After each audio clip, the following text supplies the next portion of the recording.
প্রান্তর তো প্রান্তর,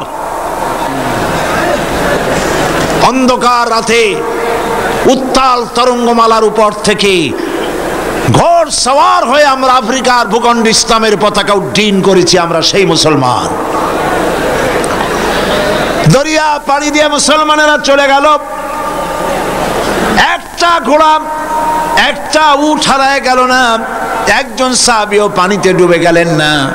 ওপারে যাওয়ার পর কাফের সরকার বুঝতে পারলো যারা তারা ইসলামকে প্রচার করার জন্য এসেছে, বলল এদেরকে জঙ্গলের পাশে থাকতে দাও, জঙ্গলি প্রাণীরা তাদের খেয়ে শেষ করে দেবে, যুদ্ধ করা লাগবে না। হযরতে সাদ এই ব্যাপার বুঝতে পারলেন। তিনি তার সঙ্গীদের বললেন একটা মঞ্চ তৈরি করো। একটা মঞ্চ তৈরি করা হলো। মঞ্চের উপরে দাঁড়িয়ে হযরতে সাদ জঙ্গলের দিকে ফিরে ঘোষণা করলেন, ইয়া আইয়াতুহাল হাশারাতু ওয়াসসিবাউ নাহনু আসহাবু রাসূলুল্লাহ সাল্লাল্লাহু আলাইহি ওয়াসাল্লাম ফারজিউ ফাইন্না নাজিলুন ফামান ওয়াজাদনা বা'দাহু কাতালনাহু। হে জঙ্গলের হিংস্র প্রাণীরা, আমরা রাসূলুল্লাহর সাহাবী, ইসলাম প্রচার করার জন্য এসেছি। আজকে রাত এখানে কাটাবো।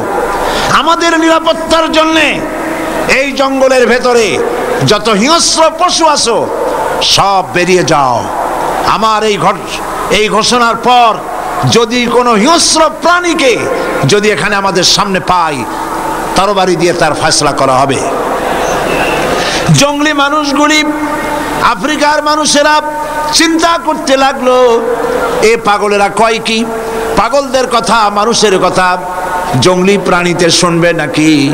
তারা দেখতে পেল, তাদের সকলের চক্ষুকে অবাক করে দিয়ে দেখা গেল জঙ্গলের ভিতর থেকে বাঘের লাইনে বাঘ, সাপের লাইনে সাপ, সিংহের লাইনে সিংহ, যার যার লাইনে যার যার আন্ডা বাচ্চা মুখে করে নিয়া জঙ্গলের এই প্রান্ত থেকে অপর প্রান্ত পর্যন্ত এই এলাকা ছেড়ে চলে গেল।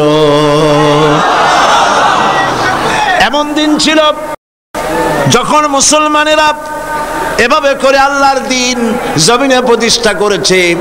জঙ্গলি প্রাণীরা পর্যন্ত কথা শুনেছে। আর আজাব 140 কোটি মুসলমান পৃথিবীতে, আজ মুসলমানের দাম নাই।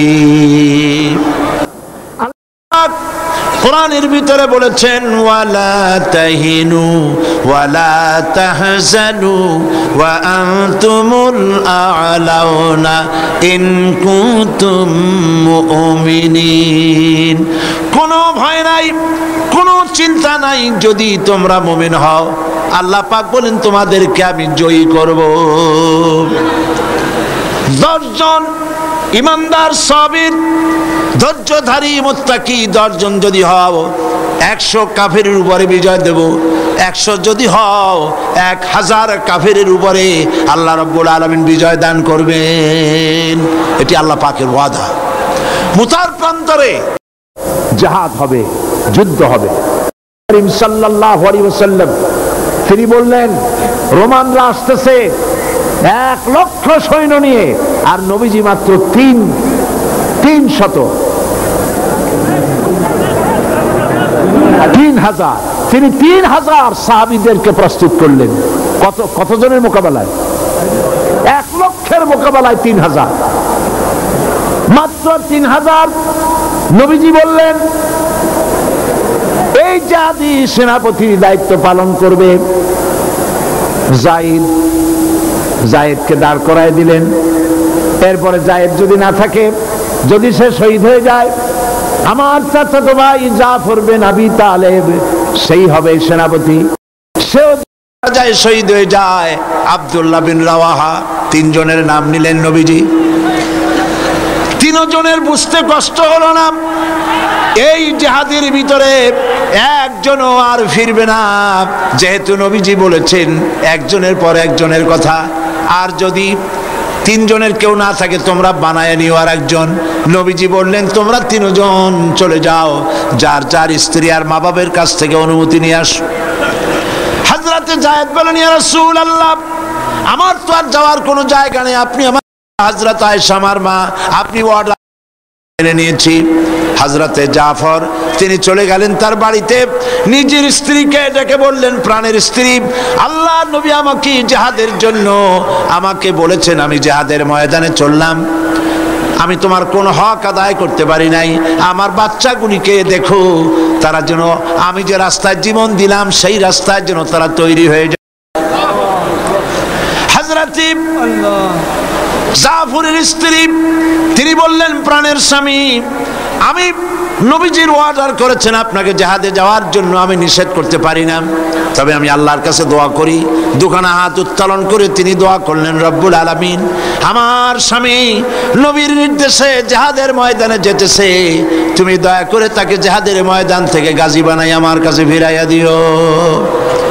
হযরতে জাফর তরবারি উন্মুক্ত করে তরবারির উল্টা পিঠ দিয়া হযরতে জাফর তার স্ত্রীর হাতের উপর মৃদু আঘাত করলেন আর বললেন, শোনো স্ত্রী, উল্টা দোয়া করো না, আল্লাহর নবী আমার নাম 2 নম্বরে বলেছেন, আমি যে আজকের এই জিহাদের ময়দানে শহীদ হয়ে যাব এতে কোনো সন্দেহ নাই।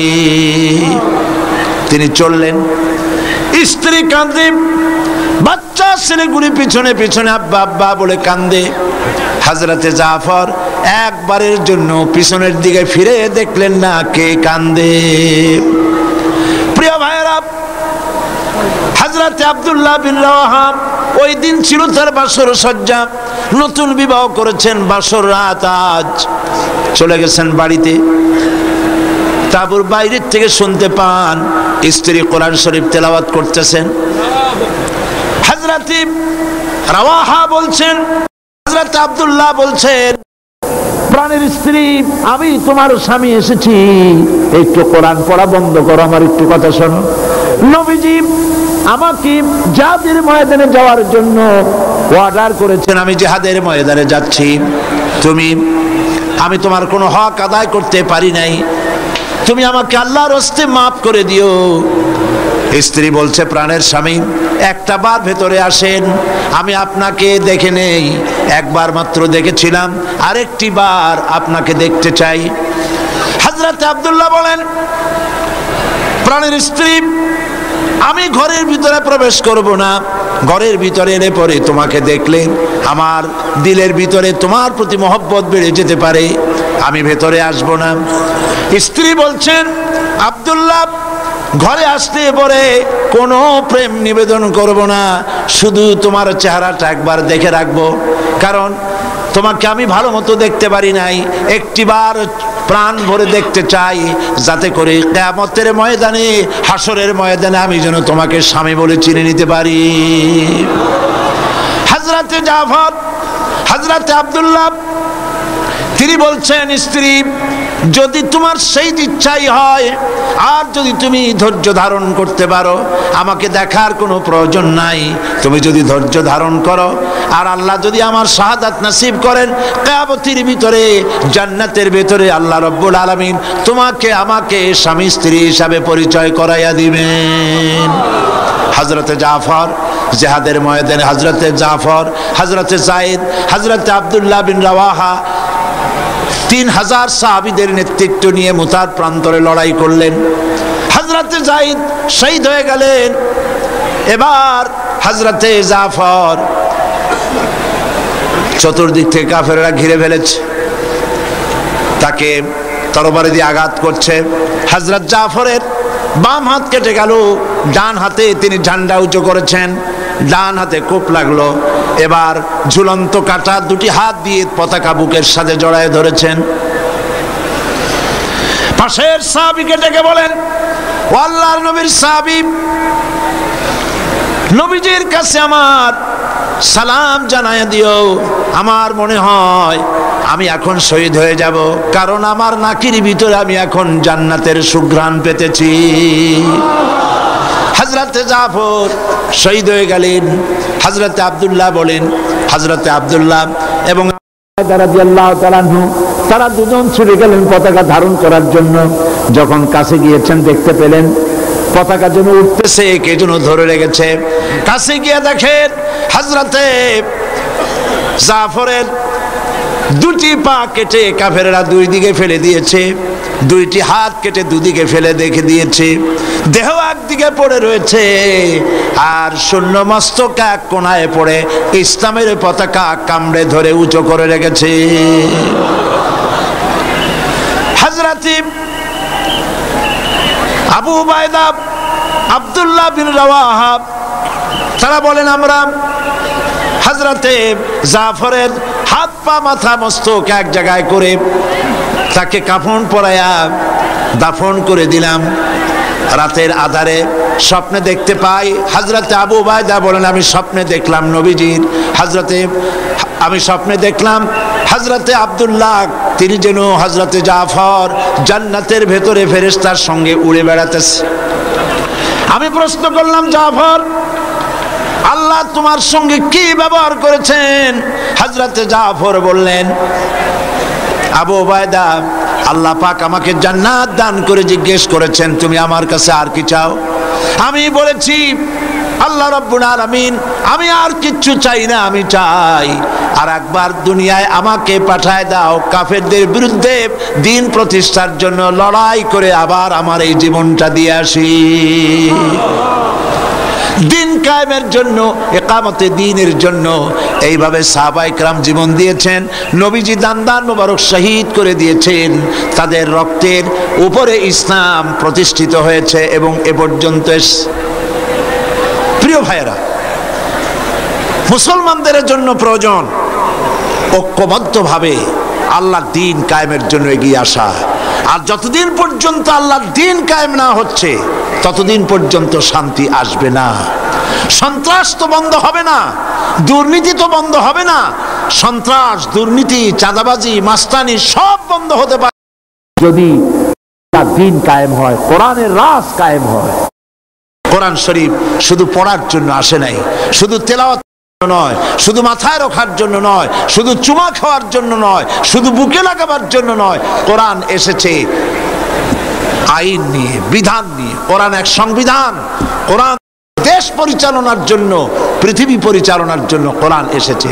এই কোরআনের অনুসরণ, অনুকরণ যদি করতে পারি, আবার মুসলমানদের শান্তি হবে, বিশ্ববাসীদের জন্য আবার শান্তি ফিরে আসবে। এই জন্য আল্লাহ রাব্বুল আলামিন বলছেন, কুনতুম খায়রা উম্মাতিন উখরিজাত লিন-নাসি তা'মুরুনা বিল মা'রুফি ওয়া তানহাউনা আনিল মুনকার। তোমরা শ্রেষ্ঠতম জাতি, তোমরা শ্রেষ্ঠ জাতি, উত্তম জাতি। তোমাদের কাজ হলো ভালো কাজ করবে, ভালো কাজের আদেশ করবে, অন্যায় তুয়াতে ফিরায় দেবে। দেশে আজ মদ চলছে, জুয়া চলছে, অশ্লীলতা চলছে, পাপাচার চলছে, এগুলি বন্ধ করতে হবে। নবী করিম সাল্লাল্লাহু আলাইহি ওয়াসাল্লাম দ্বীন প্রতিষ্ঠা করেছেন মোহব্বত দিয়ে, ভালোবাসা দিয়ে। সুবহানাল্লাহ বলেন। আল্লাহ রাব্বুল আলামিন বলেছেন, ফাবিমা রাহমাতিম মিনাল্লাহি লিনতা লাহুম ওয়ালাউ কুনতা ফাজ্জান গালিজাল কলব লানফাদ্দু মিন হাওলিক। আল্লাহ পাক বলেন, হে নবী, আপনার দিল রব্বুল আলামিন নরম করে দিয়েছেন, ভালোবাসা দিয়ে ভর্তি করে দিয়েছেন। যদি আপনার দিলের মধ্যে করুণা, রহমত আল্লাহ না দিতেন, আপনার পাশের থেকে মানুষগুলো সব ছিটকে যেত। কিন্তু আপনার দিলটা নরম হওয়ার কারণে মানুষ আপনার সাথে এসে জোড়ে আর সরে যায় না। মোহব্বত দিয়া দ্বীন প্রতিষ্ঠা হয়েছে, মোহব্বতের উপরে, ভালোবাসার উপরে, প্রেম দিয়ে, ভালোবাসা দিয়ে দ্বীন প্রতিষ্ঠিত হয়েছে।